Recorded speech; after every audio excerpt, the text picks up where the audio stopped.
Bon, parlons peu, parlons bien. Comme tu l'as vu, je suis à Bali. On a commencé gentiment par Ubud, ensuite on s'est dirigé vers le sud-ouest, à Uluwatu.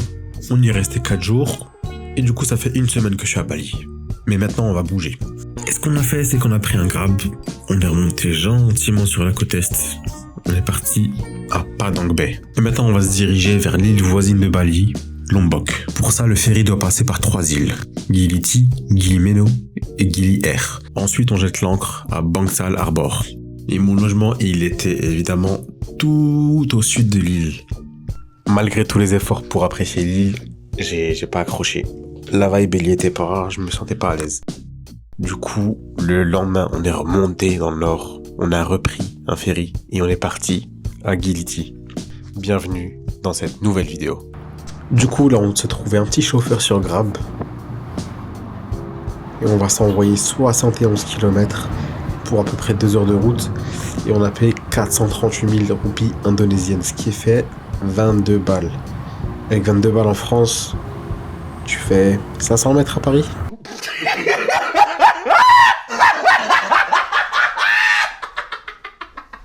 On est sur du paysage de qualité plus.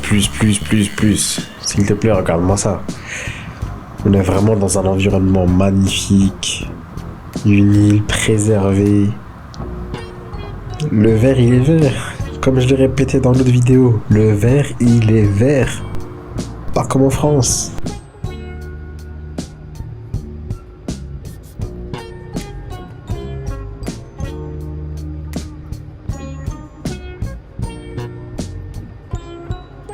Et puis on se jette dans le ferry et on s'envoie une petite traversée. Je crois qu'on en a eu pour 2h30 à peu près. Et j'ai dû payer, je pense, 8-9 balles le billet. Et puis ciel bleu, ciel bleu magnifique, paysage magnifique, heureusement qu'il n'y avait pas de tempête. Flemme de finir comme Tom Hanks dans le film où il s'échoue. Très bon film d'ailleurs, je le conseille.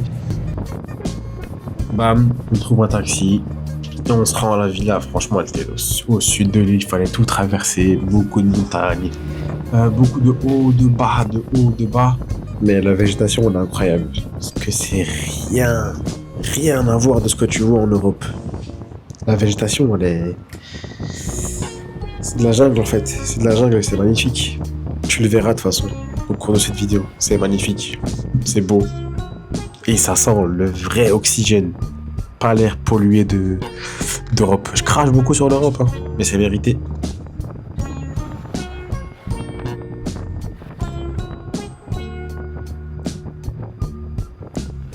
Là, ce qui se passe en fait, c'est que je fais que de me filmer. Je coupe la caméra, je me dis vas-y c'est bon, j'ai assez filmé les paysages, c'est magnifique, c'est bon. Je repose la caméra et là je tourne la tête. Bien 10 minutes après, je la ressors parce que c'est magnifique.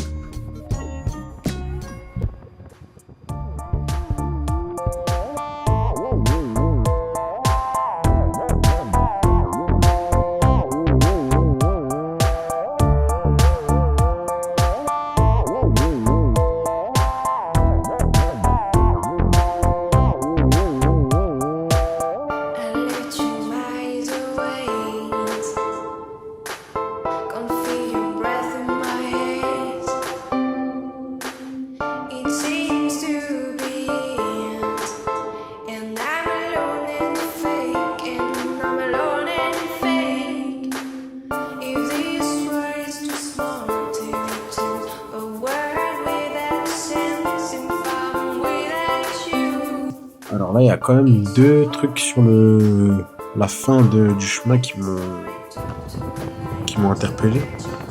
C'est qu'il y a un cimetière en plein dans la jungle, comme ça. C'est beau et c'est intriguant. Et puis deuxième chose, c'est je suis tombé sur un mariage.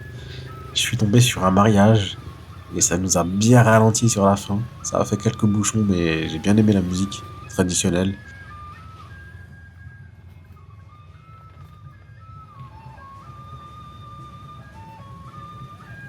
Et on arrive enfin à la villa. Prépare-toi parce que la vie que j'ai eue, il va peut-être pas faire l'unanimité. Ok, on vient d'arriver. Ça a l'air pas dégueulasse, franchement. Tout ça, c'est pour moi. Dommage que je parte demain. Dans les îles Gili. Apparemment, il y a un jacuzzi, voilà, je sais pas où il est.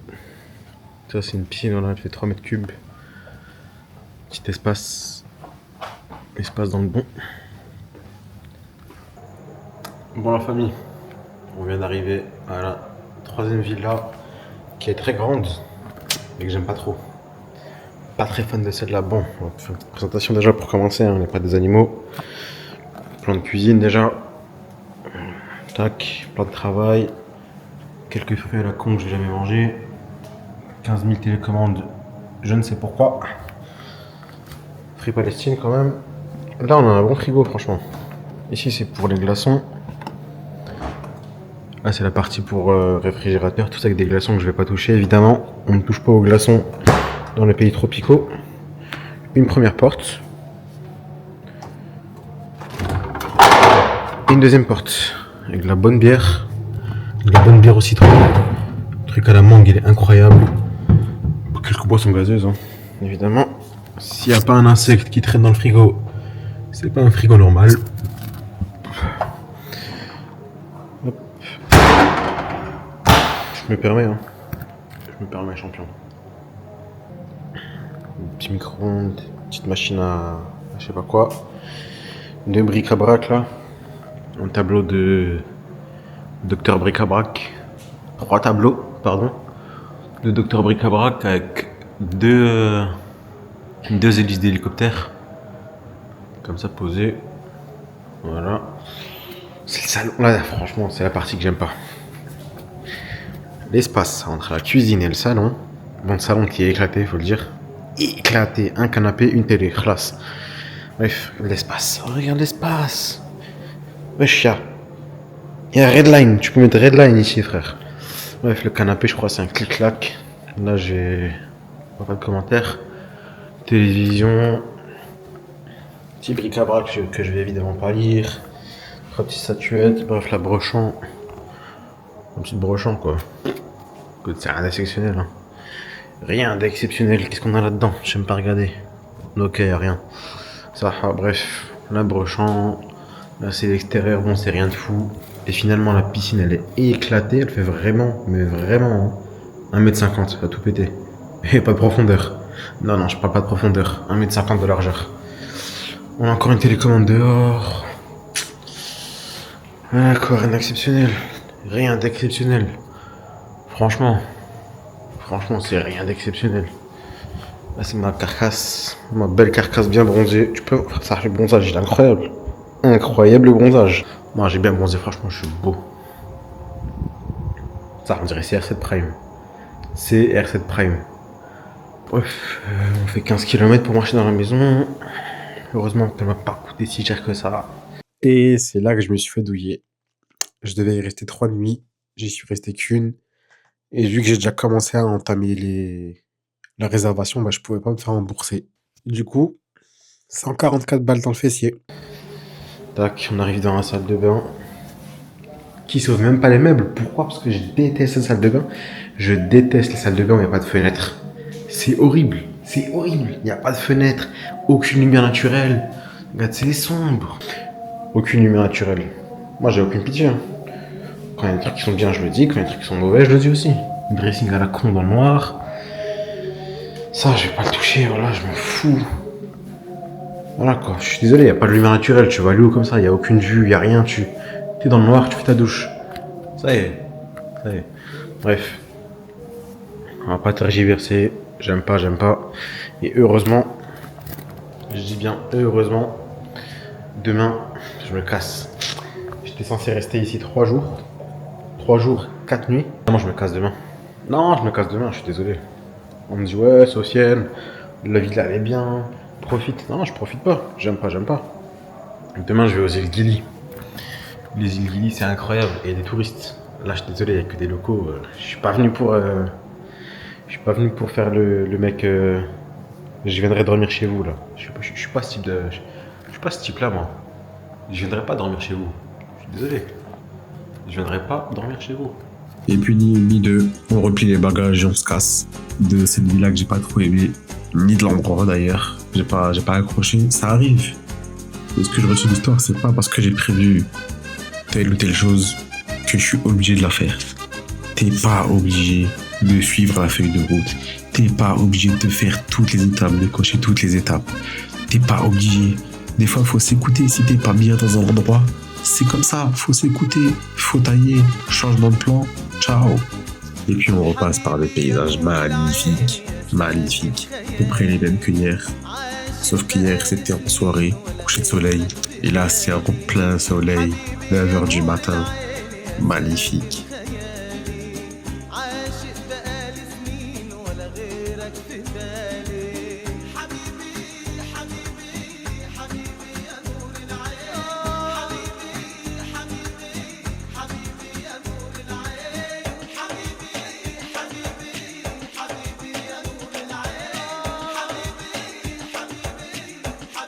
Et on passe devant des mosquées, des instituts arabes.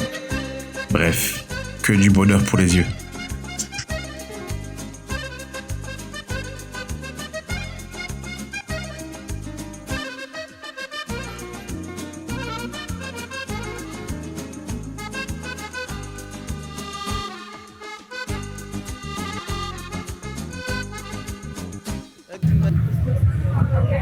Bon, là on va quitter Lombok, j'ai pas trop aimé. On va à Giletti. Le bateau qu'on prend, ça va être celui-là là-bas.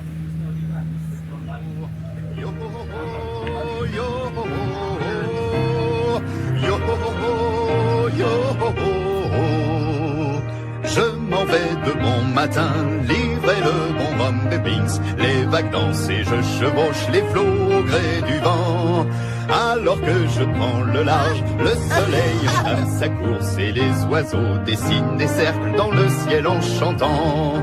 Adieu bord de ma jeunesse, adieu mon village natal. Chante avec moi quelques couplets, le navire mêle les voiles. Il balaie sur son passage de gros vagues d'or et d'argent. Je mets le cap là où la mer jusqu'à plus fin s'étend. Le bon rhum de Beans. Ça faisait longtemps que je n'avais pas entendu cette chanson. Ça me rappelle tant de souvenirs.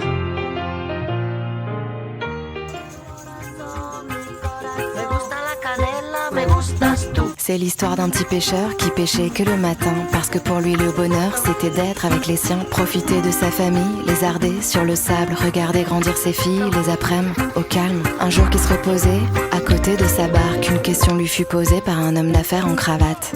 À quoi te sert de dormir sur le port alors qu'au fond de la mer tant de poissons nagent encore? Pour construire un empire, taffe sans compter tes heures. Avec l'argent que t'en tires, t'achèteras un moteur. T'iras pêcher au large, tu feras plus de marge. Bientôt t'auras 10 bateaux, des bâtiments en béton. Crustacés, cétacés, finiront tous entassés dans les filets carnassiers de tes chalutiers en acier. Tes couleurs à tes stocks en faisant des filets aux fiches. La moula que tu croques, faudra pas la filer au fisc. Et là un port, export, dans les dollars tu nageras. Les fonds marins seront morts, mais t'auras une vie de roi. C'est quoi pour toi une vie de roi, dit le pêcheur? Une vie de roi, c'est pouvoir pendant des heures profiter de ta famille, lézarder sur le sable, regarder grandir tes filles les après-midi au calme. Mais c'est déjà exactement ce que je fais. Et le pêcheur s'en alla en fredonnant ce refrain. Bon, activité un peu spéciale, snorkeling. C'est comme la plonge sous-marine, mais on reste à la surface.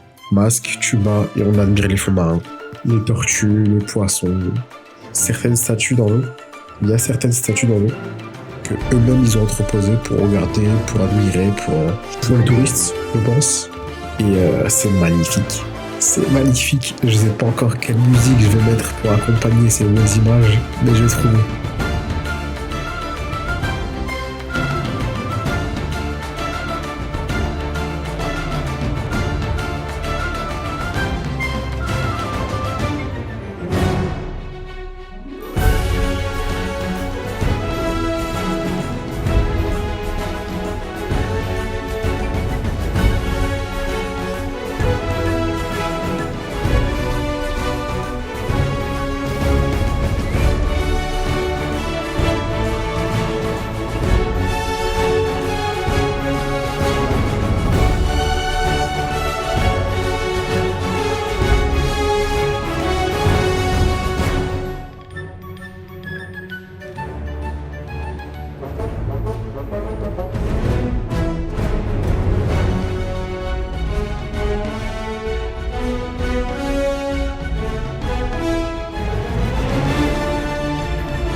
Quel spectacle sous-marin.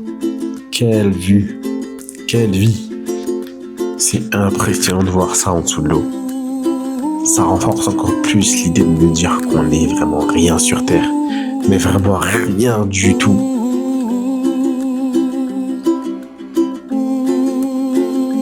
C'est impressionnant de voir tout ça. C'est pas quelque chose qu'on peut voir tous les jours.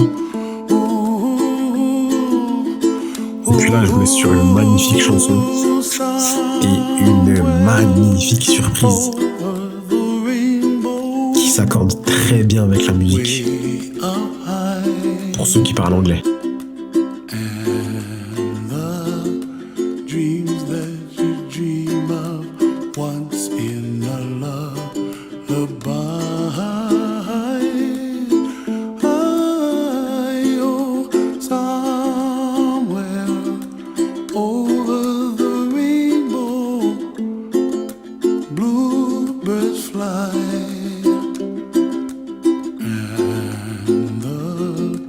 Dreams that you dream of, dreams really do come true.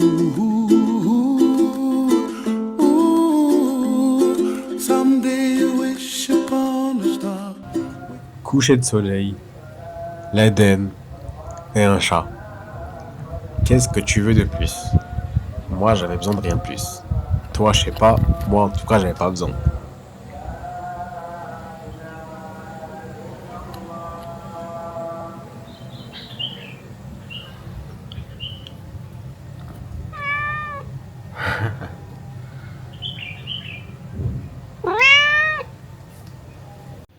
Je suis tranquillement dans ma chambre. J'allais au market là pour prendre à manger. Qu'est-ce que je vois pas? Non, pas ce beau gosse. Je parle pas de ce beau gosse d'ailleurs. Coup de soleil, incroyable. Dangereux mais incroyable. Qu'est-ce que c'est que ce petit bonhomme? Hein? Qu'est-ce que tu fous dans ma chambre? Hein? Qu'est-ce que tu fous là? Oui, je suis d'accord. Macron, c'est un fils de chien.